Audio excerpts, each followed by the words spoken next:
Hi, hey guys, how's it going? Kire here with another Raid Shadow Legends video. And in today's video, I want to talk about the events and my thoughts about them. I wanted to discuss this after every single requirement for the fusion got announced. So we already knew how we were going to get them, but I wanted to see the specifics of the event because we've already been screwed over due to the Foley event. So I just want to see if they were going to do the same bait and switch because we had to wait until this recent one for the arena event for the last void character. We had to wait all the way up until the last minute. So that was a potential big opportunity for them to, try to milk us for money like they did last time. So in conclusion, now that we know, I actually really like this event. I think this is amazing. I think stuff like this, yes, it is a big time investment. Yes, this takes a lot. This is a big requirement. This is something I hope they do more of because currently in the game, I've been noticing it almost feels like we're playing a single player game because when I want to discuss this game, very rarely do our accounts match up. Like if I want to talk to a good friend of mine playing this game, we are essentially playing two different games. This is the first time I've ever played literally the exact same game and been like, oh hey, how do you do Dragon 20? Oh yeah, I do this. Oh well, that doesn't apply to me at all. Oh hey, how'd you end up autoing Spider 20? Oh yeah, I do this.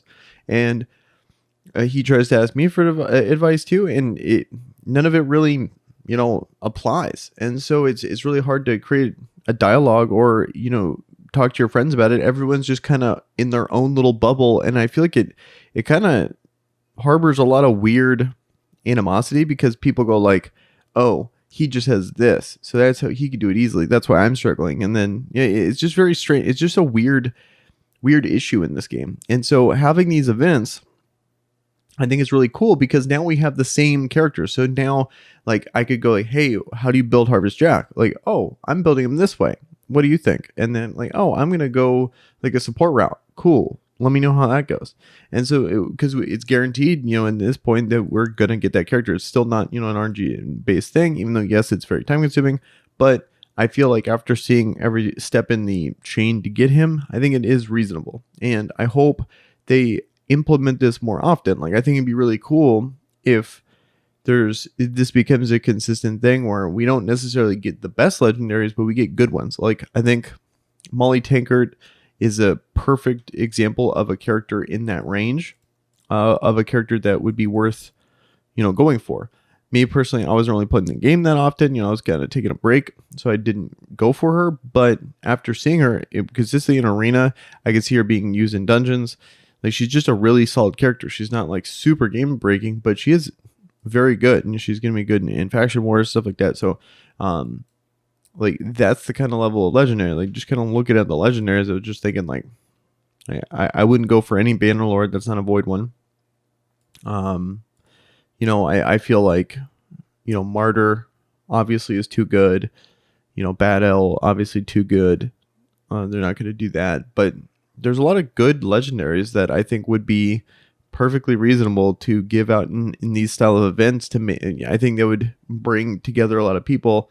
At least all discuss and at least all kind of have the same experience. Like finally a shared experience. Because like example to what I was saying earlier, it's like, oh hey, how'd you beat Spider 20? It's like, oh yeah, just defense down and then use my 4 cold hearts. Like that's just so different than the experience of someone that doesn't have a counterattack and doesn't have like a max HP character. Literally played a different game. So I think I made my point, but it would just be super cool that if this becomes a consistent thing. And so then now we have light at the end of the tunnel on which character we were finally getting good characters, like guaranteed wise. And then I think a lot of people were very stoked about the Rosin event, but the frustrating thing about Rosin is it's still very RNG based and still it requires you to have to eventually pull them. Like, yes, it is permanent, and I think that is good.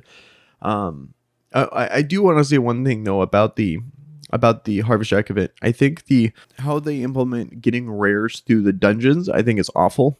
I think that's probably my least favorite part. I think everyone's least favorite part about these fusions that some people get them in 1 attempt, some people get them in like 200 attempts, and I think that's just ridiculous. Luckily, you can auto click.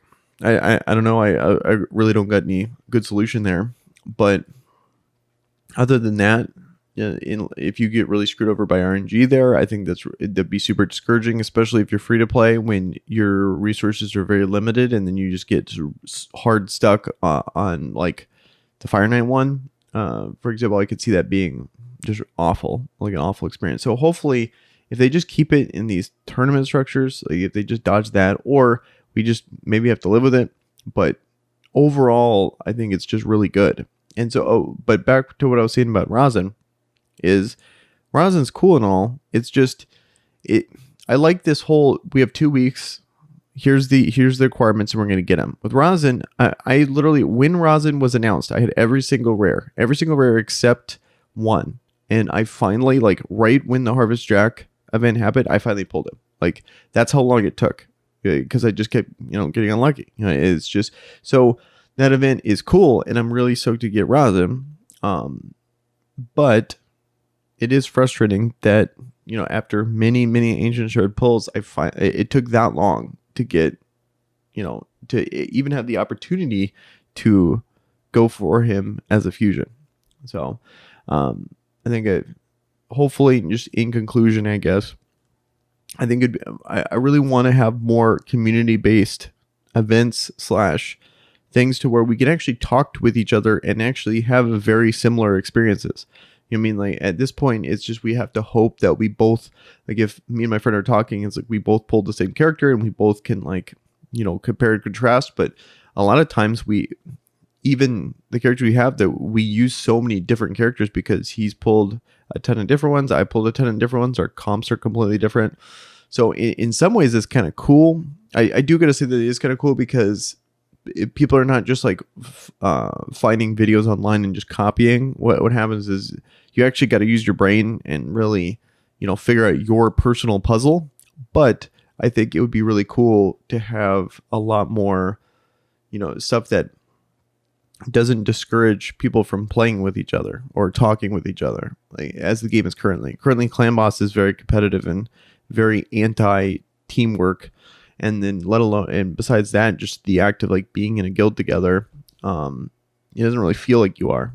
And so hopefully they address that. And I think it's not the greatest solution. I think there should be better ones that we should expect in the future. But as of now, being able to have a shared experience on the legendaries would be awesome. So, all right. But I think that should do it for me on this video.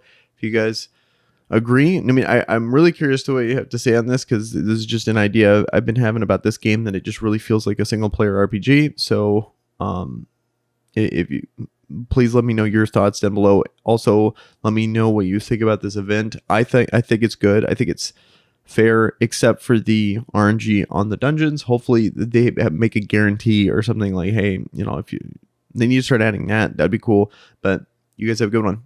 Peace.